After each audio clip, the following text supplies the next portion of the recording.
Okay, welcome back, everybody. Today's class number 6 in our chronology series. Today is probably the most complicated topic. I'll try to keep it simple, but it's a very famous story that people don't realize this argument. So I'll share my screen and we'll get to the title. Where's my title? Here we go. Okay, it's class number 6. And the question is, when did Moshe break the Luchot? Before he prayed or after he prayed? Now, if someone asked you that question, what would you say? Most of the famous prayers like Menachem, everyone knows that prayer. We read it on fast days. But why do people think that Moshe prayed before he broke the Luchot? Just someone give me the quick answer before I start. Anybody want to volunteer? Moshe says that he'll go after he broke the Luchot and destroyed the Egel. He said, I'm going to go up Ulaya Chapra. Maybe I'll be able to get forgiveness. No, but didn't he pray beforehand? Yes. Didn't he pray before he went down? That's the order of the text. The order of the text. That's what we're saying. Leiched. Yeah. But for some reason, Ibn Ezra, who knows his Chumash, claims it's out of order. Now, I simply brought this, because we're very near Parsha Kitisa and Vayakel. It relates to Chumash a lot, that we're doing now. And also, it relates to this big topic of if Chumash is out of order, because once Chumash is often out of order, and we've proven it is. And that's why I brought the picture here that we talked about last week. Once it seems to be part of Chumash's style, if I follow Chazal, which we explained last week, makes perfect sense. Once I understand that Chumash intentionally is telling the story about Har Sinai, and even though chronologically we go like this, the story of Chet Egel, and only afterwards the commandment to build a Mishkan, which is like a kosher Egel, and then we build it. Chumash is out of order, and Chumash did that intentionally to teach us something. I mean, as soon as we can establish that quite often Chumash will purposely present stories out of the chronological order for thematic reasons, then some Parshanim will always entertain that possibility, even when it's not obvious. Got it? So consider it. Rabban is always reluctant to do that. Sometimes he has to. But Ibn Ezra, whenever it's thematically convenient, he'll do it, especially when I have sources, alternate sources. So I need to begin this year by reviewing what we did last week in the story of the golden calf. I'm trying to explain why the story of the golden calf is out of order. Give me a second. I'm going to mute everybody real fast. Right, because there's some background noise. Let me stop the share for a second and I'll unmute everybody. Participants, okay, and mute all. Okay, and now we'll go back to our share screen.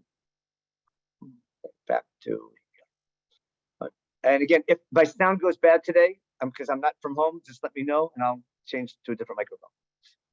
But if it's clear, I'll use whatever. If it's not broken, we won't fix it. Okay.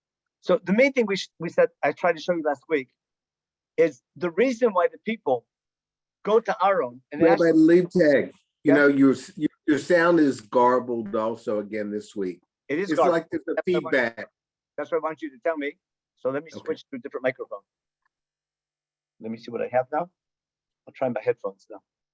If it's garbled, let me check what he's connected to now. Microphone array. Okay. Wait a second, real quick test. Is this any better? 1, 2, 3.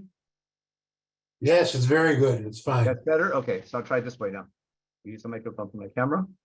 There was a Kranzler. Where's Chaim Kranzler? I see a Chaim Kranzler. On Shabbos, there was a Kranzler. Who's a Kranzler in Ithaca? Wait, I met. It's my daughter. That's your daughter. Yes. She's the, what do you call it? She's the. In Cornell. My yeah. was the head of Hillel in Cornell. Oh, Ari's wife. Yes. You married Ari's wife. Yeah, okay, that's it. I spent Shabbos with him in Cornell. Oh, wow. Yeah, so we talked about transfers. Okay, sorry about that for everybody, but I saw the name transfer and that was our topic on Shabbat. Okay, great. Okay, thank you. Sorry about that. Let's get back to our share now. Sorry about that. Okay, let's get back to work. We were talking about, so let me explain what we did last week. I tried to suggest that there's logic in the people turning to Aaron, asking for some power, because their logical assumption is that Moshe is not coming back, and the fact he hasn't come back for weeks It's the strongest proof he's not going to come back again. And they can't stay in the desert forever. They don't want to go back to Egypt. They want to go to Israel. But to go to Israel, you need help conquering the land. God promised to send a malach lefanehem. I'm showing my screen now. God promised the people in the end of Parshat Mishpatim, before Moshe went up, promised that they heard that God says, here, I'm going to send a malach to lead the way, bring you to the promised land. You have to listen to him, etc. And again, this malach will lead the way and help you conquer the land. And everyone assumed this malach would lead Moshe because he's done it up until now. But now that Moshe is not coming back, they need some power that will lead the way. That's they want Elim Asher Yechul Lefanenu. We made the big deal about that comparison between Malach Lefanecha, Yechul Lefanenu, and we want an Elohim, a power, because the last time they fought battle, the only time they fought a war was with Amalek, and Moshe holding his Mate Elohim enabled them to defeat their enemies. So they want some symbol of God to help them defeat their enemies. And therefore, they think it's a good idea. Aaron assumes it's a good idea, and he makes a symbol of God. Why he picked an egg? We brought some reasons. But the fact that he builds in front of it a mizbeach for God and says Chag Lashem Machar, there's no doubt Aaron's intentions were good. The results were bad, and we explained that in the celebration that followed it, which was similar to the celebration in Har Sinai, the party got out of hand. And when the party got out of hand, the way the people behaved at the party reflected their core Egyptian culture that they did not get rid of. And God realizes these people have not been educated enough, they're not ready yet to get the land of Israel. And they need some more training. And therefore, he tells Moshe Rabbeinu, I tested them, they failed the test. We have to, what do you call it? We have to try something else. Now, so that was our share last week. So I wrote down the thing. We explained the people to Moshe without return. I think something's wrong with my mouse. Go. And he had to daven. I'm sorry. There we go. And they needed some miracle working leader that would assist them. That's why they wanted a God. And the problem was they wanted a God working for them and not a God they were working for. They saw the Egel as some military tool. They weren't interested in becoming God's people to sanctify God in their society they're building. They simply wanted God to work for them, to defeat their enemies so they could become king on the hill, have a full right-wing government and oppress anyone they wanted. And they wanted God to work for them and didn't understand what the purpose of the chosenness was. Now, we're going to follow the story now. We're going to follow the story in Sefer Shemot and see when Moshe davens. Okay, so remember, they got up in the morning, they brought olot and shlamim, like at Har Sinai. They got up to eat and drink, and the big thing we talked about last week, they got wild. Frivolous behavior, you name it, they did it. Now, God told Moshe Rabbeinu, go down. Remember all the parallels to the flood story? Shichet is corruption. We saw that in the flood story last week. Okay? That you took out of Egypt. The way that God commanded us, we saw that last week also, was doing mishpat and tzedakah. And on top of that, they made for themselves an ego masecha. Not an ego to represent God, but for their needs. And they bowed down to it. They were worshiping the symbol of God instead of God himself. Okay? And they said, this is the God who took us out of Egypt, who's going to help us defeat our enemies going out of Israel. And it was basically, God's upset with their behavior. And that's God's next line, which we're going to highlight now, which all relate to Moshe's prayer in a minute. What does God say? I see the people, Ra'iti et ha'amazeh. I see the nation. God reaches a conclusion, and they are an am she'orach, which means they don't change. I can't change their direction. A stiff-necked person can't change direction. Therefore, he suggests to Moshe Rabbeinu, now allow me, which Chazal say, he's almost hinting to Moshe, you should daven. Okay? Let me kindle my anger and consume them, and I'll make a nation out of you. Now, I want to begin with this line right here. Here we begin our share today. When God tells Moshe, I'll make a goy gadol out of you, that's important because God's promised to Abraham Avinu, goy gadol, from the beginning of Lech Lecha, on that promise, what's called Brit Avot, there's a shvuah after the Akedah, there's an oath by God, and Brit Avot cannot be broken. It's an eternal brit that some offspring, not all the offspring, but some offspring of Abraham Avinu has to inherit the land of Israel. And God will make sure it'll happen. Now, but the people coming out of Egypt, after all their behavior, not just Chet Egel, but everything till then, they've been complaining all the time. God reaches the conclusion, the way they are now, they can't do it. I can make a nation out of people like Moshe. Maybe Shevet Levi. Maybe what means not just Moshe himself, but Shevet Levi, or people like Moshe. Let me make a nation for people who are perfect. But he needs Moshe to agree to it. Now, if I keep Chumash in order, what happens? While he's still on the mountain, what's Moshe do? Vaycha Moshe et Pnei Hashem. Moshe prays to God. Okay. Remember, Achila leo achale panav. Achale panav. Ramban, Ebenezer points out that Vaychal is always al Pnei. Always when it's prayer, it's Vaychal et Pnei Hashem. Achale panav. So Moshe prays to God and says two things. Remember these two reasons he's giving. Number one, Lama Yamru, Lama Hashem, why get angry at your people that you took out of Egypt with your great might? And now here comes the two reasons. Lama Yamru Mitzrayim Lemor, why should Egypt come and say, Bara Utziam Larogotam Baharim, you took them out of Egypt. 1 second, I can't do something on my computer. Here we go. Why would the people say Varautiam? Ra meaning could be the Egyptian god or just with evil. You took them out of Egypt in the mountains and to destroy them from the face of the earth. Remember a lashon very similar to what he got the flood again. And Moshe begs God, don't become angry. Right? Turn away from your anger, from your chorona. Okay? And Menachem alor alamecha. What do you call it? Change your ways, change your mind from this evil you want to do to your people. Just pay attention to all the flood imagery that comes up. Now, that's point number one. This God not to get so angry. Don't use midat hadin. Don't use your midah of judgment. You're out to midah judgment. On top of that, remember Avraham, Yitzchak, and Yaakov that you made the promise to them. You'll give them a lot of children. Not just their zera will get time, but they'll have a lot of children. They'll have a lot of zera, which we are now. If you destroy them, we won't be called Hashemayim anymore. And you promised to give this land to all those children.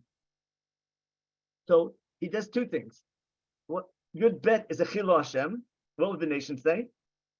And what's the point? The whole reason you chose us was to make your name great. Number one. Number two, remember what you promised your forefathers. The two things, Chilo Hashem and Tzchut Avot and Brit Avot. Now, then we're told that what? God agrees that what? He changes his mind. He changes his mind of the evil he wanted to do to the people. Which means what? He forgave them? It's not clear whether he forgave them or not. But it seems like Moshe's prayer worked. Okay. Now, then what happens? The story we know. Moshe comes down with the Luchot. Yoshua hears the noise. We read this last week. Moshe tells him that's not the noise of a war. It sounds like a war, but it's the noise of a wild party. And he sees the dancing around the Egel. Moshe gets angry, and he breaks the Luchot, which is a symbol of the Brit. We'll talk about that in a minute. He takes the Egel and he burns it. We don't have to do this for today's share. And then he says as follows. He challenges Aaron that we talked about last week. You know, what caused you to cause them to sin? And Aaron blames it on Moshe because you didn't come down. He explains what happened. And then the key thing for us is, Vayar Moshe sees the people that they're wild, they're parua. Aaron caused them to get wild, that they're disgrace and their enemies. And then Moshe finds now who are the perpetrators, who are the troublemakers that got this whole thing started. And they find guilty 3,000 people who were executed. And then after all that, in Pasuk Lamed, we'll pick up our story. Vayimi Mocharat, the day after they punished those who they found guilty, Moshe tells the people, you did a terrible sin. Okay? I'm not going to go up to God. Maybe I can get kapara or atonement, we'll see, for your sin. Now the question is, if 3,000 people were punished, it seems like I'm calling them the troublemakers as opposed to the sinners. It seems like everybody sinned, but to the perpetrators. So first I got to get rid of the troublemakers, but everyone sinned, but these people were the ones who started it. That seems to be the easiest explanation of why on the one hand, Moshe doesn't daven for kapara until we punish the 3,000 who've sinned. So Moshe returns to God and says, Anna, please the people did a terrible sin. They made an Elohim Asecha, Elohim Zahav. They made a golden image of you. And now Moshe begs, Im tisachatatam, carry away their sin. And if not, I'm not going to be in your book, meaning if you don't forgive them, you can't make a nation out of me. You would think God would say yes, but God tells Moshe Rabbeinu, don't tell me who to forgive. I'll decide who to forgive. But God gives Moshe this famous answer, which we're going to make a big deal about soon. God tells Moshe, Atalech nechetam, go and lead the people. Go lead them to the land of Israel. I'll send a malach to lead you. And when I punish them, I'll punish them. God's answer is not the people are forgiven. God's saying, go to Israel without me. And he explains it in Parak Ramad Gimel. God tells Moshe, you take them, I'm not coming with you, because you're not Ksheora. Now, to explain this setup, I want to call this, I call it Herzl's dream come true. Let's just review what we talked about before. What's God saying? God's saying that in a simple manner, God's saying, what Moshe is saying, he's requesting that he forgive them and that we remain God's people. God's telling Moshe Rabbeinu, I can't identify myself with this people. This people, their behavior is so bad, I can't bring my Shekhinah with them. They can't be a Goy Kadosh, but they can be a Goy Gadol. And he's telling Moshe Rabbeinu, you want them, you can have them, meaning God can fulfill Brit Avot without Brit Sinai. Brit Sinai is broken symbolically by breaking the Luchot. What's Brit Sinai? To be a Goy Kadosh, a nation representing God. It's clear to God that the people are not capable of being a nation representing God because of their behavior. They didn't pass the test in the desert. God is committed to Brit Avot, and therefore, if God listens to Moshe's prayer, then he can fulfill Brit Avot.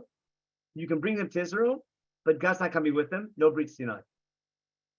And then, and that's the situation we're in. And then Moshe will daven to bring Brit Sinai back. Now, I want to stop here with the story in Shemot. And now keep the story in mind. And we're going to read the parallel story in Sefer Devarim. Now, pay attention. In Sefer Devarim, Moshe is telling the new generation, giving them sort of a pep talk to make sure they don't repeat the same mistakes of the first generation. Now, we're about to go to Israel. Moshe needs them to know that conquering the land of Israel is impossible without God's help. And listen to what Moshe says now in Sefer Devarim. The story will be very similar to the story in Shemot with a couple of differences. Evanescences is going to pay attention to a major difference, which I want you to pay attention to. First, I'm going to give the background. Moshe begins his speech as follows. Shema Yisrael, he tells them, wake up. We're about to cross the Jordan River, the new generation, to go conquer enemies greater than us, cities with walls to the heaven. He sounds just like the spies, doesn't he? He's telling the people, it's impossible to conquer the land of Israel without God's help. I'm Gadol V'Ram B'nai Anakim, there's giants in the land, and everyone knows no one can defeat these giants. In other words, Moshe wants the people to know that conquering the land of Israel without God's help is impossible. But to have God's help, what do you need to do? You need to keep his mitzvot. And therefore, what do you need to know? Yadat Hayom, because that Hashem Elokach, Hashem, your God, he can lead the way. Right? He can defeat your enemies for you. And if he helps you, you can defeat them and take over the land. But it requires you becoming devoted to keeping the mitzvot. And don't think the land belongs to you. Don't think, I'm so righteous, I'm privileged, I get the land. He says, no, you don't deserve the land. Midat Hadin, you don't deserve it. But what do you call it? They're being thrown out because they're evil. You're being chosen to do something better. Based on your track record till now, you don't deserve it, but I'm giving you another chance anyhow. But you need to know and understand, lo b'tzidkatcha. It's not because you're so great you're getting the land, it's only because of the promise I made to your forefathers. Now, Moshe wants to remind them that without being dedicated, and that's this mega theme throughout Sefer Devarim, the people need to know if they want God's help conquering the land, they have to be worthy of his help, and therefore they have to keep the mitzvot. That's why as he teaches the mitzvot that they have to keep when they come in the land, he's reminding them if you don't keep them, you're going to die. You won't be, and God won't be able to help you conquer. Okay. And then he reminds them of their experiences. Remember what happened in the desert. From the time you left Egypt to this day, you've been rebellious. You've been rebellious against God. And he gives examples. And the first example is from Chet Egel. Now, it's in this context he's telling the story of Chet Egel. You got angry with God. I mean, God got angry with you. You made God angry at you at Har Sinai and Chorev. And God was angry with you and wanted to destroy you. Let's follow the story of what happens and when he davens. Listen carefully now. Baloti Yahara. Okay. Baloti Yahara. Let's go. When I came up the mountain, okay.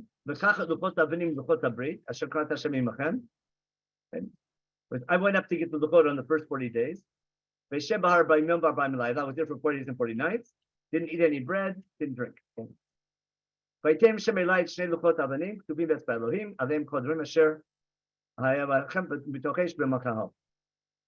Now, that's the first Luchot. After 40 days and 40 nights, God gave me the two Luchot, plus a good bet. Now our story is going to be parallel. Kum reid maher mizeh, quickly go down the mountain. That's the exact same story, right? You took out of Egypt.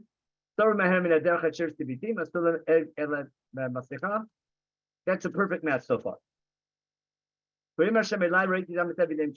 Another perfect match. Agreed? Almost word for the same story. God tells Moshe, allow me to kill them. I'll wipe out their name, and I'll make you a great nation, greater than them. So far, the exact same story, isn't it? Now listen carefully. I came down the mountain, and I saw the egel, your sin that you made, and you went astray from God, and I took the two luchot and I broke them. What's missing in this story? The prayer. Like how Moshe is missing. Is that obvious now? Now, when Moshe tells the story in Sefer Devarim, it's almost word for the same story, but Moshe's prayer before he goes down is missing, which brings the big question: why is it missing? So let's continue reading and see if Moshe is going to mention it. So he breaks it. Got it? Then Napali Hashem Kurishona. Then after he breaks the luchot, he fell down before God another 40 days, like the first 40 days, and now 40 days and 40 nights. Again, lechem lochati b'ayim lo shetiti.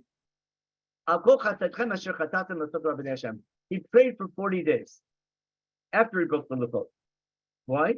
Because I was so worried about God's anger, which he was angry, he wanted to destroy you. Now listen carefully now. Pay attention. Vayishma Hashem elai gam b'pamahi. And God listened to me this time as well. What's he referring to?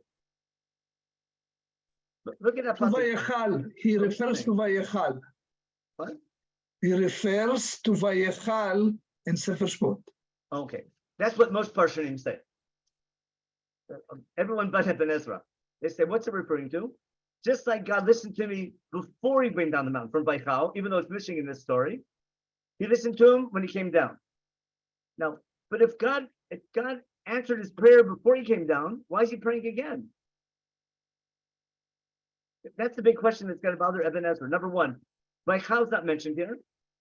And why Moshe is saying, God, listen to me this time as well. Ibn Ezra claims this is going back to Kriyat Yamsuf, where God, where the people complained to God, how come you took us out of Egypt? Why'd you bring us out here to die? Moshe cries out to God and God saves them. And on all the events from the time they left Egypt, Kriyat Yamsuf, and with the man and Mara and Fidim, God keeps on saving them, and Moshe keeps on crying out to God. So, according to Ibn Ezra, Moshe davens. We'll see his prayer in a minute. But when he says that God listened to me this time as well, is not referring to the like how of Chet Egel, because it's not mentioned here. It's referring to the earlier story. Then he says he was also angry at Aaron, and he prayed for Aaron as well. That we only hear about in the Torah. Okay. And then I took the Egel and I grounded it up, and put it into the water system, made you drink it, like a sotah. And then he brings more examples in Tavera and Masah, Kibrot Tava. All these cases, you got angry at you. And finally, with sending the spies, Okay? You rebelled against God again. Basically, we're listening all the times, not just Chet Egel, all the times in the desert where God was angry with them. Summary: you've been rebellious against God from the time I know you. Now notice, in all these stories he's giving, what's the title from the beginning to the end? Mamrim hayitem yom datichem. You've been rebellious. From the point of view of the speech, let's go back to the beginning. Moshe says, remember how bad you've been from the time you left Egypt till you got here. See this? Mamrim hayitim im Hashem. You've been rebellious against God. And I should have a bullet to this now. You've been rebellious against God. Number one, Chet Egel.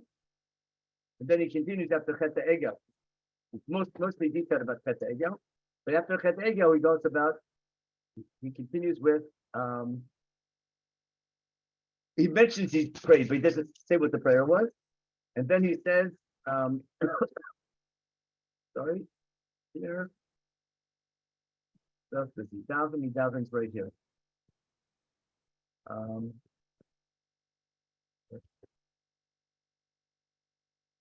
In Tavera, Masa, Kibrota Tava. Also, you got angry, and Chetam Raglim. All the stories in Sefer Bamidbar. And then summary, Mamrim Meitim Im Shem Yom Dati Yochem. You've been rebellious against things from the time I know you. So he finishes how rebellious they were. You have again the word footnote- Vatamru. Excuse me? You have again the word Vatamru. But Tamrun, You again, just passed. rebelled against God. And again, Yeah. it starts with Mamrim Meitim and ends with Mamrim Meitim. And you And have Vatamru- also, and when Moshe, instead of talking to the seller, Yeah. he says, Oh, Eh, Shimon HaMorim. Shimon Amorim. And the Matev Aaron later on is going to be, what do you call it? An oath they marry. A sign for rebellious people. Basically, they've been rebellious all the time in the desert. Now, for some reason, after mentioning how bad they were, Moshe has to explain why God accepts them and doesn't destroy them. And now he quotes as a footnote to the story. Now he's going to explain his prayer. That Napalti Pnei Hashem et Abayim Yom V'Abayim Layla Shik Napalti. Now I prayed for 40 days and 40 nights. That Palel Hashem Bomar. Listen carefully to this tefillah. Here's the big question. Moshe is going to say, this was my 40-day prayer after I broke the Luchot. This for sure is after. Let's see if this is the same prayer as Vaychal Moshe. Okay? We're taking a phrase at a time. Remember, this prayer in Devarim is clearly after he breaks the Luchot. It's the next set of 40 days. Is this an additional to Vaychal Moshe, or this is the same one? Okay. But Palel Hashem B'Amar Hashem Al Tashchet Et Hamanachlotecha. Don't destroy your people that you took out with your greatness out of Egypt. We have Chazakah. That's no. You did so much taken out of Egypt that we'll see the Chil Hashem part in a minute. Remember Avraham, Yitzchak, and Yaakov, okay? And don't turn the wickedness of the people. That's 3 tavot. And now Chilo Hashem Pen Yamru Haaretz Asher Titenim Misham Mibli Yechot Hashem Avim Asher Diber Lehem Misenototam Motziam Lamitam Bamidbar. People in Egypt will say, because you're so weak, you wouldn't able to take them into the land, and because you hate them, you took them out to kill them. But they're your people. But Moshe is giving the same 2 reasons, Kut Avot and Chilo Hashem. What the Egyptians will say. Now, if this prayer is thematically identical to the prayer of Vaychal Moshe, guess what Evanescences is going to say? The question is it the same prayer or a new prayer? So there's 2 Evanescences. There's 2 versions of Evanescences. Here's the first one. Okay. Vaychal Moshe. Yesh omrim ki zot hatfilah hi hanizker b'parsha vaya ekev Shmon. In Sefer Shmot, okay, he says Moshe davens. Some people say that this tefillah is the same one that we just read in Parshat Ekev. We just read this right here. Right here we just read. That Palel Lifnei Hashem. Remember Avraham, Yitzchak, and Yaakov, and the Chilo Hashem. Some people say it's the same prayer. Got it? Okay. And therefore, if it's the same prayer, וזאת התפילה היא הראויה לכתב אחר שוב משה אל ההר. Ebenezer is saying in his commentary on Shmot that Vaychal Moshe belongs later. What's his proof? From Sefer Dvarim. Hope that point's clear. What's the anchor of Ebenezer's approach? Saying Moshe's tefillah in Sefer Dvarim is clearly after he breaks the Luchot, not when he's up on the mountain. And the prayer, a 40-day prayer after he breaks the Luchot, is so similar to the prayer that's written in Sefer Shmot and Vaychal. He said that prayer must be a prayer given later, but it's inserted earlier for some thematic reason. We'll see why in a minute. But it's because of the similarity of the prayer, hence it's the same prayer. Therefore, he wants to claim that the story in Shemot is out of order. Got it? And that's the title of the share today. But when did Moshe daven? Before, after he booked the Luchot? According to Ebenezer, which I think is surprising to most people, Ebenezer claims that Moshe's prayer by Chal Moshe that we read on every fast day is after he breaks the Luchot, not when he's up on the mountain. Okay? And again, this prayer is only given after he returns to the mountain later on, but it's inserted earlier. Other people say, okay, and other people say that the one in Devarim is not the one, it's not Vaychal, and there's two different tefillot, and everything is in order. Okay. So he has to make his decision. He says there's two ways to look at it. Well, the feed that Ebenezer says, what's he saying? Thematically, it's the same prayer. Not linguistically, it's not word for word. Because it's different wording, but it's the same thing. Because Moshe Rabbeinu is repeating thematically what happened. So he says, if the two reasons that we find in Vaychal, Hilol Hashem, and Zchut Avot, and Brit Avot, I find in Vaychal and Shmot, and I find in Dvarim, if they're thematically the same, then most likely it's the same prayer. And if the one in Dvarim is after he breaks the Luchot, then Vaychal and Shmot has to be after he breaks the Luchot, and it's out of order in Shmot. Okay? And then he gives, now a technical reason, he gives the svara. This is what he said. How can you pray to God before he solves the problem? And this is Ebenezer's boldest statement. He's going to say it again in a minute. He's saying it doesn't make sense that if there's a disaster going on in the camp and you can do something about it, it's not time to daven. And here's the big question. When there's trouble going on, and when there's a crisis, do you daven first or do you act first? You see how fundamental this is? Am Yisrael is in trouble. Things are really bad. Is the first thing you do daven, or is the first thing you do act? So Ebenezer is claiming, Moshe, as soon as God tells him, Moshe has to go down right away. It's not time to daven yet. Okay? Because how can Moshe turn to God before he solves the problem? How can he forgive the people if the people are still sinning? Okay? So first he has to, what do you call it? Burn the egg yolk, make the people drink the water, and kill the people who perpetrated it. Okay? So that's his claim, that it's out of order. Then he has to explain why it's out of order in Shemot. What's he say? When God said, allow me, and what do you call it? And let me get angry at them, God was hinting that Moshe could daven afterwards. You see what Ebenezer is saying? Why is it tefillah here? Because when God said, and now allow me and let me punish them, God's alluding to the fact that after Moshe solves the problem, he should daven afterwards. And because he alluded to that here, we prematurely bring the prayer here. Okay? He says the story will be later on. The full detailed story will be later on. We'll talk about it in a minute. I'll explain this Ebenezer in a minute. Okay? And what's the reason why it's out of order? He explains. Listen carefully now. Go back up here. Here's his key point. Okay. Because God said, now allow me. Why is it out of order in Shemot? It's out of order because God already alluded that he should daven.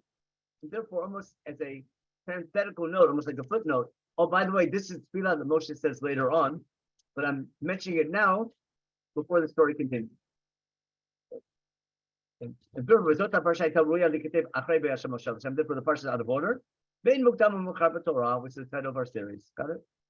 But basically, Ebenezer claims that Moshe's tefillah, the same as tefillah by Moshe, he says it after he breaks the luchot, and when he goes up to ask for kapara for the people, and not, it's the story that we find recorded later on in Perek Lamed Bet, and it's simply prematurely mentioned because it's alluded to in God's opening statement.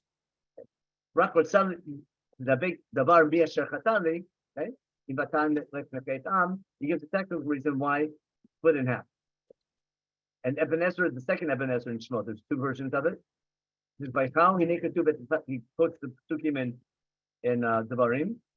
Okay, and he says the prayer in Devarim that Tapal B'nei Hashem, Yom Hashem Nashmid Etchem, is the same prayer here as what he said also there. As Her Many Bashmidem, he said he goes now and proves it's the same prayer.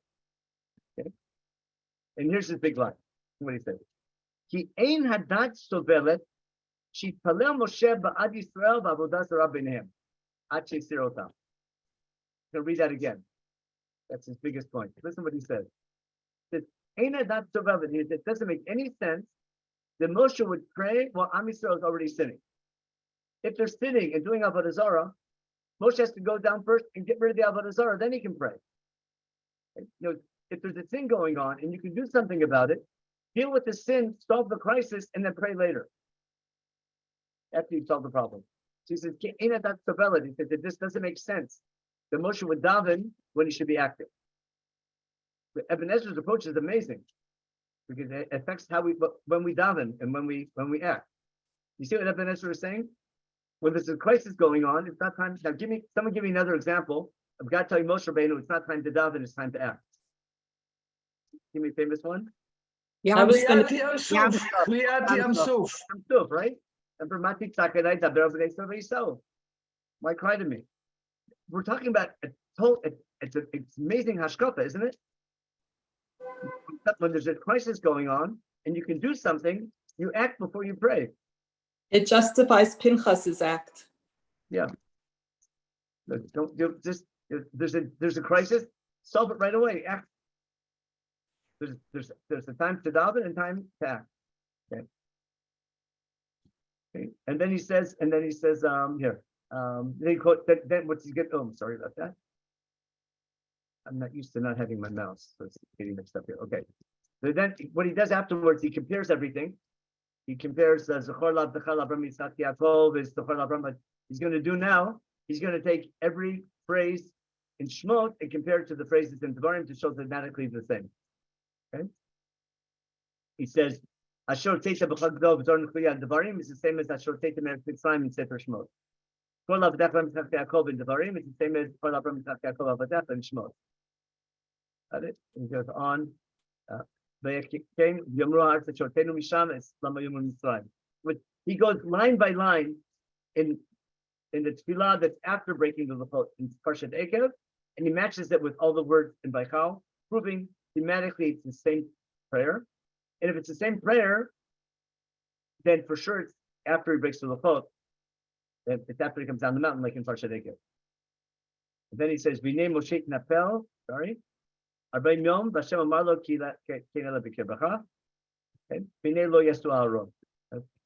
Moshe prayed, Hashem that, and God answers was, I won't kill them, but I'm not going to go with you. And therefore don't make them Mishkan. Then we have Perek Lamed Gimel. First God forgives them, I won't kill them. But then Moshe prays, and Moshe and God listened. And Moshe listened to God's answer. I won't kill them, but I'm not going to dwell with them. Only after that, then Moshe davens to bring the Shekhinah back.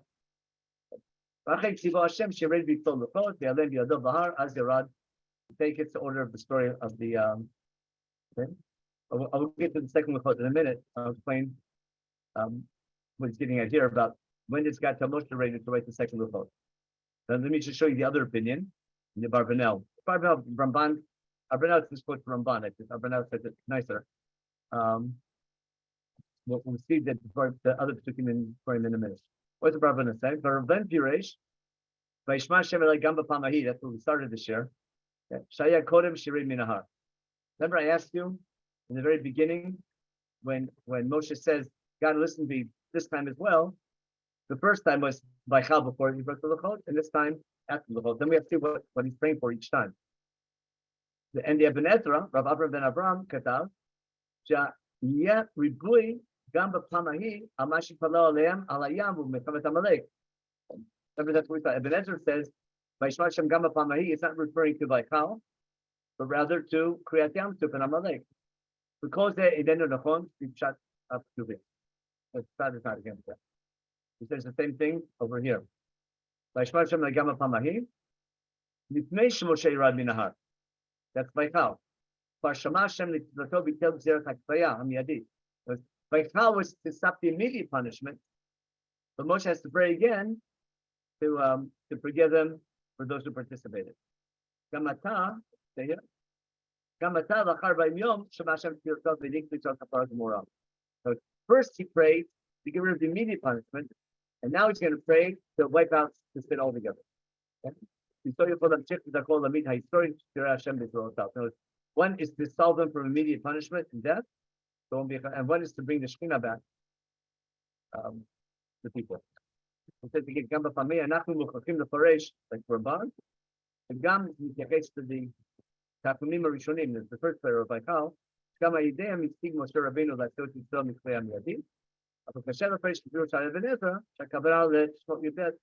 But when he goes up again, that he's praying, Gam B'Pamei is referring to Mati Takelai by Kriyat Yam Suf and by Amalek. So that's what Ramban's opinion, but he doesn't want to accept that. But Barbanel considered both of them. He prefers Ramban over Ebenezer. So let me just summarize real fast, and then I'll give you my take on it. Again, I'm trying not to take sides. The goal of today's show is simply to be aware of the two opinions. Because most people I've asked are not aware of the two opinions. That's why I wanted to share today. The fact that every fast day and every Shabbos Chol Hamoed, we always read by Moshe Pnei Hashem. And Moshe davening before he goes down to break the egg, it's part of our heritage. We know that prayer, it's so central to our Judaism. It's famous. But according to Ibn Ezra, that prayer was said by Moshe Rabbeinu after he built the Luchot. And thematically, that's important because Ibn Ezra is presenting an approach that when you're facing a crisis and there's something you can do to solve the problem, it's not time to pray, it's time to do something. When you can't do anything, then you pray. So that's his approach, which is amazing. And he's rooting it not in Pshat in Sefer Shmot because of Ekev. And because Ekev, it says he goes down right away and doesn't mention his first prayer. That sort of forces him to reread Sefer Shmot. Now, if I want Shmot to work, if I want the story in Devarim to match, then I'd say Gam HaPamahi is referring to Vaychal, and for some reason, Moshe doesn't mention Vaychal. He only mentions the second prayer. Now, I'm going to share with you what Rashbam said. Rashbam said something amazing. I'll just summarize it for you because we don't have time to do it inside. Rashbam's bothered by this as well. And he says Chumash is in order, Vaychal is in order.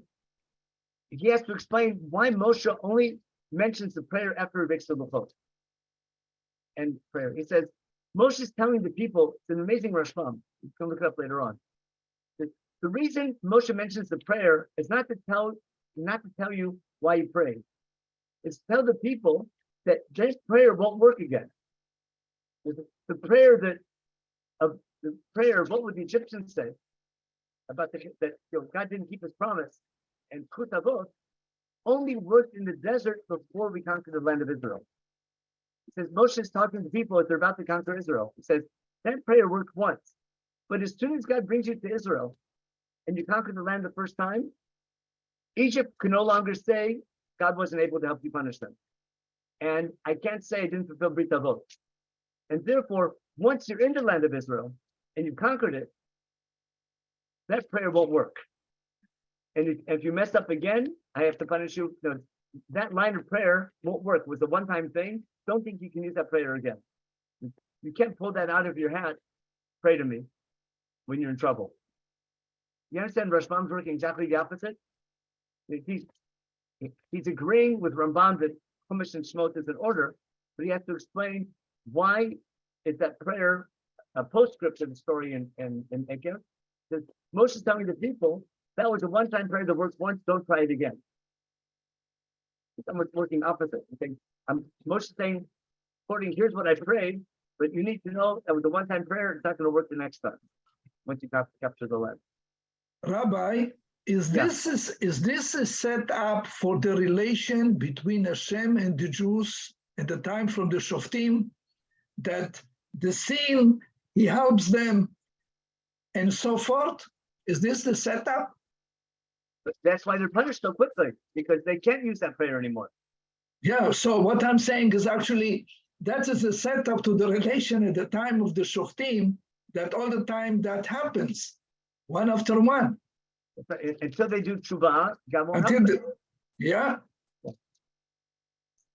So that's one point. The other point is, I want to make another way to solve the problem. I want to suggest is what we called before rehearsal's dream come true.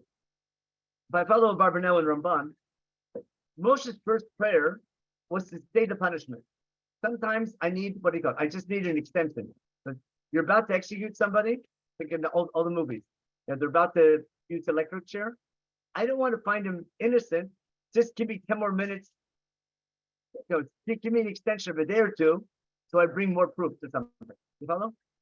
But Moshe's first prayer is not to wipe out the sin and everything's fine. Moshe's prayer is asking, give me a chance to deal with the problem. Remember? Because what's God tell Moshe Rabbeinu? Here's the way I understand it. God tells Moshe Rabbeinu, what your people are doing is terrible, I'm going to kill them. I'm going to wipe them out, they've sinned. Go take a look what they're doing, and it's basically go look what they're doing so you understand why I'm about to kill them. And God plans on killing them. And Moshe prays and says, give me a chance to handle it myself before you punish them.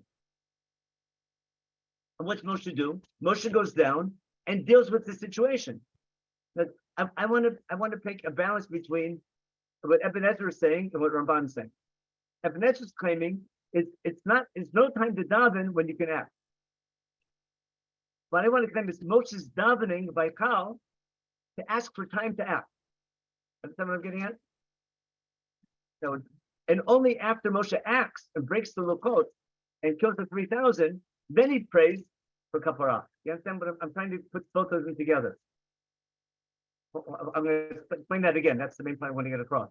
I want to use both. I want to live on both of them. Meaning, Ebenezer is right that the prayers are similar.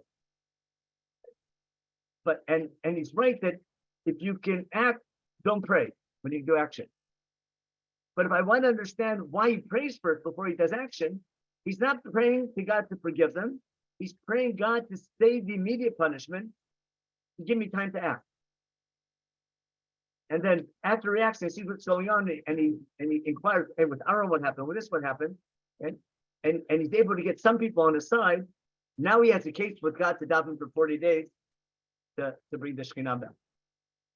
And not to fulfill the punishment. So his first prayer is just to put it off to give me time to act. Then after he acts, then he can come with another prayer with the same things, but with a different request at the end. That now you can now you don't have to punish them. I got rid of the troublemaker, it won't happen again. And then God says, okay, but I'm not coming with you. And then Moshe prays even for more to change your attributes. That's already that's the prayer later on of where he asks for Rachamim for God to change his attributes, where he says, I'm not willing to go to Israel without you. Remember when Moshe says, I want Brit tonight and Brit Davot, not just Brit Davot. But that's what I wanted to try to get across today. Is again, the main thing is I wanted people to be aware of the Ebenezer, because it's an Ebenezer most people aren't familiar with. I'm assuming other than, I don't know, I'd never noticed it until a couple years ago. And I'm almost, every time I mention it to people, they've never heard of it.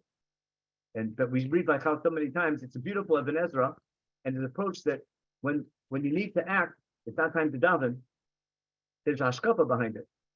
But what I want to try and solve is that I think Ebenezer is right hashkafically, but in Pshat, it's still in order, like Ramban and everyone else holds.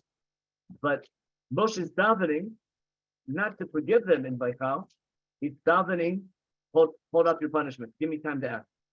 And he goes down and he acts. Okay? God doesn't tell Moshe go down and break the luchot and do a trial. Okay? God tells Moshe go down, I'm about to kill them. So Moshe asked permission, give me time to act. And why give me time to act? Because of those two reasons. Because of Chilo Hashem and because of he promised their forefathers. Now it could be after Moshe's actions, Moshe might realize you're right, it's a lost cause. But after Moshe gets the people, B'nai Levi comes to him, and he has some cooperation, then he has a case with God that maybe we can put up the plan for all together. Maybe we can fix this situation and fix the people as well. And then we get the whole thing of changing God's middle to Rachamim. Okay, let me just check the chat real fast. Rabbi, can I ask a question? Yeah, sure.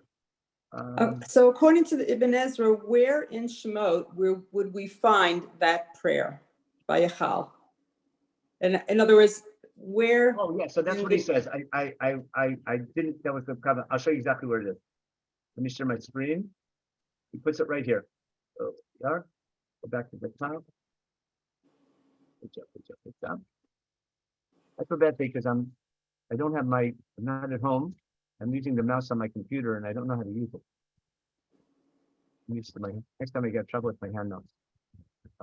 Here. Moshe goes down, he breaks the luchot, remember he interrogates everybody, people are wild. They kill the 3,000. Vayini mochorat. Vayomer Moshe la'am, atem chatatem chata gdola, you did a terrible sin. Ateh alem Hashem ulai chapa bat chatratem. Moshe says, this is Vaychal. And Moshe turns to the guy and says, Ana chatam ateh chata gdola after lebele zahav. Vatay tisach chatatam. Yimay mechenina misifrecha. Okay. And then right here is Vaychal. He puts Vaychal right here. Okay. That's what he's saying. Look at the Evanescences later, you'll see. He puts Vaychal right here. Before Hashem's response. Before Hashem's response. Okay. And God says, but God's response is, I'm not going to forgive them. I won't kill them, but lead them taken to Israel without me. And then Moshe davens again about bringing the Shekhinah back. So he says, this prayer was 40 days. Because Moshe said, Moshe told them, I'm going up to God. And he said, I'm going up to God for another 40 days and 40 nights. That's the 40 days and 40 nights. He's going up again, like the first time. Unless I went up like the first time. That's what he says in Devarim. But because the Lashon is so similar, he says it's the same prayer. So Evanescences claims the prayer is right here, Pasuk Lamed Bet. And God's answer is, okay, I'm not gonna kill them, but I'm not gonna forgive them. Okay? And therefore and God's answer is, do not forgive him. I can't come with him. Bring him to Israel without me. I'll fulfill Brit Avot without Brit Sinai. And then Moshe davens in Perek Lamed Gimel. No, I'm not going to fulfill Brit Avot without Brit Sinai, and the guy has to change his attributes. That's the whole theme of Midot Rachamim, which is a different shit. But he puts it right here. Okay. I told you tastes a little complicated, but you have to. I somehow show you the approach. What's Ebenezer's approach? Ebenezer's approach. He studies Shemot and he compares it to Devarim. He holds it's the same Bible. He doesn't hold for the Bible critic. And he says there's a discrepancy between Devarim and Shemot. He doesn't say different authors. He doesn't say D and J and all that stuff like that. He says no, it's got to match. So like Devarim has its theme. Shemot has its own thing. Because Moshe talking to the new generation and using the story as a motivator to make sure they don't make the same mistakes. So there's a reason he's spinning the story differently, a thematic reason, but the story stuff to match chronologically. So he says when Moshe tells the story in Devarim, it seems quite clear that Moshe's long prayer was after he breaks the luchot. It's clear he breaks after the luchot, and it sounds like the same prayer that he did in Vaychal. And therefore, he says, if that's the case, then the prayer has to be after the luchot, and the thing in Shemot is out of order. But there's a reason out of order because when God said Ata Nichale, he's hinting that there's room for davening, and that's why he davens after he does something about it. God says, remember, go down, do something, and let me destroy them. But after you do something, there'll be room for prayer after you do something. That's the lech rate is go do something. And Hanichali is pray afterwards. And that's why the first thing God does most is like pray, go down, and shake it on top. But what I wanted to add is to make them both fit is that I'll take Evanescences Claim and say that Moshe's first prayer is not to forgive them. Moshe's first prayer is to give me time to act. I need to stay, and then maybe I can do something about it, and that's what happened. And then after he does something, breaks the luchot, makes him break the does something about it, gets the people on the side a little bit, then there's room for prayer. So what do you call it? To forgive them and try a new start. Share, and someone asked something Zionistic here. Can you translate this principle act before prayer to Zionist enterprise? That was alluding to that. Very good. Okay. And that is we wait for God before we build a faith. Okay.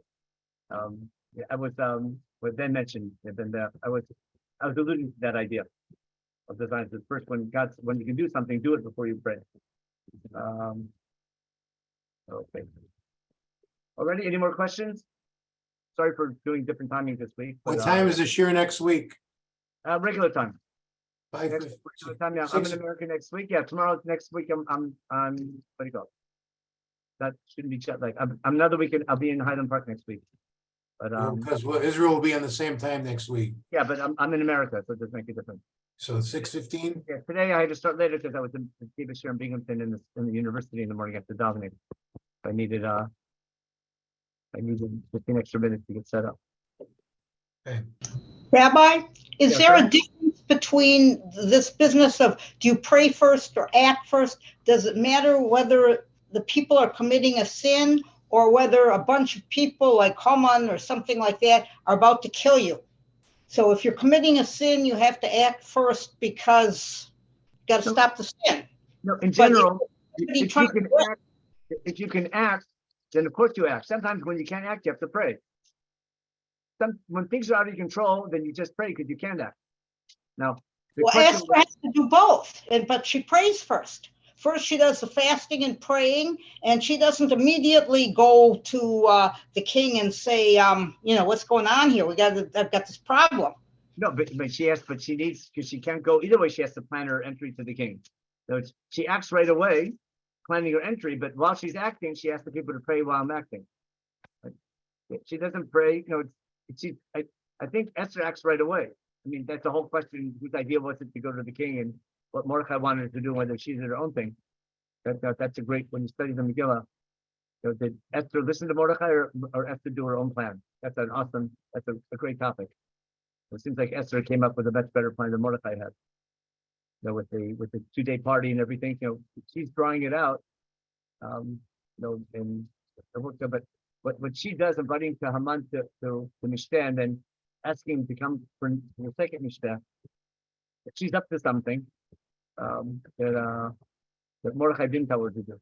It ends up working nicely. But the question is, she immediately asked the people to daven, but at the same time, she's also planning her way to get her way to for Haman to realize the problem. But again, how to do this, how to paskin in real life situations, that's not so easy. I just want to appreciate that there's room for both approaches.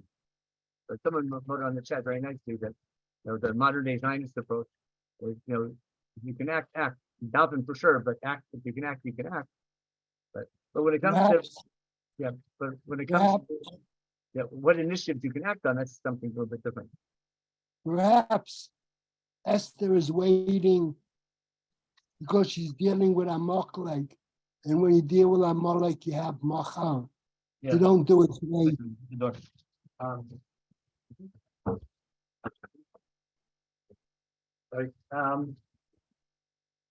Yeah, it could be.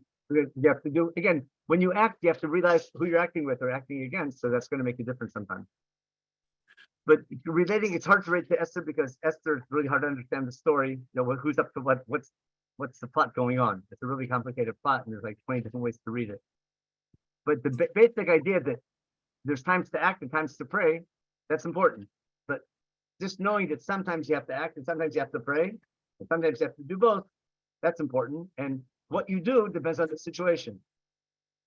The fact that there's a need for both, it's not enough just to act and not just to pray. That's the I call that the Zionist. That's the Valentine method. Thank you Rabbi, very much, Rabbi. Thank you. Yeah, do I have time?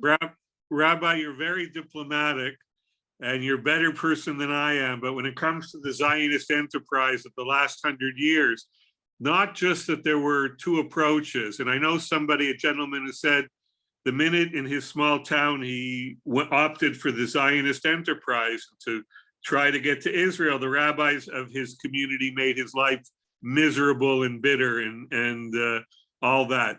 There was what ultimately proved to be the right approach, and there was approach that was wrong and perhaps evil as well, in terms of you can disagree with somebody, but to ostracize them, to make their life miserable, to shun them, all that, that was evil. And the majority of the rabbinic establishment in Europe did that. Not that they deserve necessarily a punishment for that, but they were wrong. And I will use the W word, you won't. Okay. But they might have been wrong in historical hindsight, but they thought they were doing the right thing. Based on their learning. And the road to Gehinnom is paved with good intentions. So what?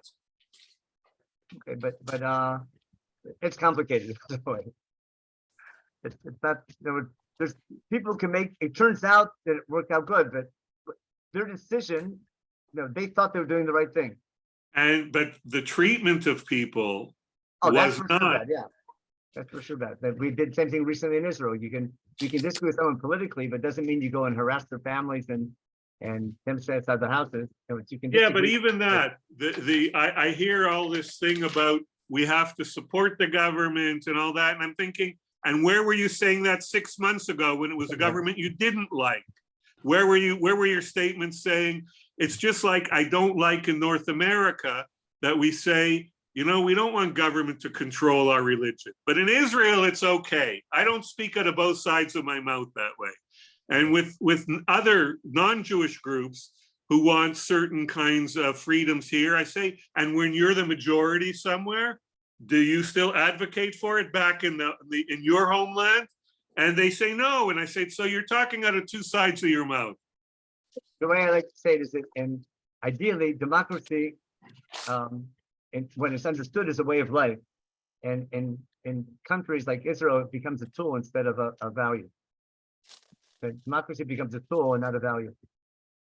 And just so you should know, since you're chutz la'aretz, the Judaism that I love and that most of us love actually developed chutz la'aretz, and was the whole idea of tolerance and how to get along, and that rabbis should convince and not legislate with the army behind them, is very much because the rabbinic Judaism developed as a minority religion, which didn't have that kind of brute power behind it. Yeah, and we see that it's reverting in some ways to its worst instincts in Israel.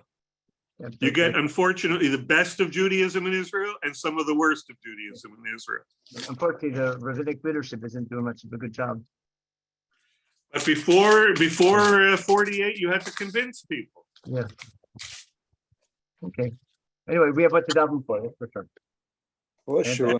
Okay. Everyone have a good week, and we'll see you next week. Next week we start our Pesach series.